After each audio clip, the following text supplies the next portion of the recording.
One of the things that we know about literacy, both by looking at the current moment and by looking historically, is that literacy changes over time. Our conceptions of what it is, our practices around it, our ways of assessing it, of course, our ways of introducing it to kids, the purposes that we have for it, those all shift. And in my paper, I talk about literacy being conceived as a social practice that consists of different sets of skills and knowledge and technologies.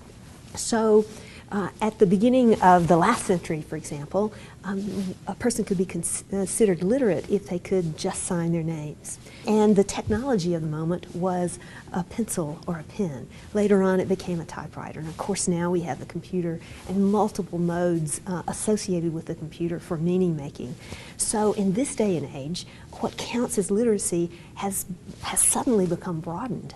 And the possibilities for engaging in literacy both in and out of school have become broadened too. I see the Common Core as a really hopeful moment in terms of thinking about what kids need to be able to know and do.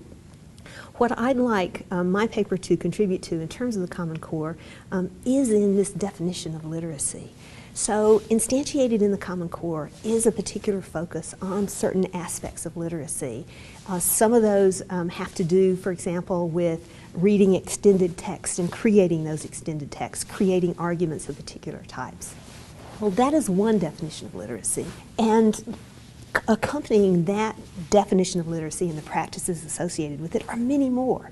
So what I'd like for people who are working on the core and who are attempting to implement it to remember is that kids come to school with a variety of literacy practices that they already engage in. And in order for them to shift those practices to include those that are valued in the Common Core, we have to be aware of the practices that they come with, and we have to respect them and incorporate them into classroom discourse, into our thinking about the assignments that kids are given, so that they can build from the knowledge they have to develop new knowledge. Imagine just a few years ago, we'd never heard of Facebook or MySpace or Twitter.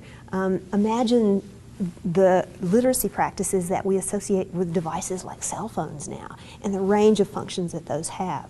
So when technology changes, there are possibilities for the practices around literacy to change too. So I think it's very important to think about, for educators and for schools, I think it's very important to think about how we can build on the practices around literacy and technology that kids engage in out of school, in school. I think it's also important to imagine how we can turn these powerful technologies to educational purposes.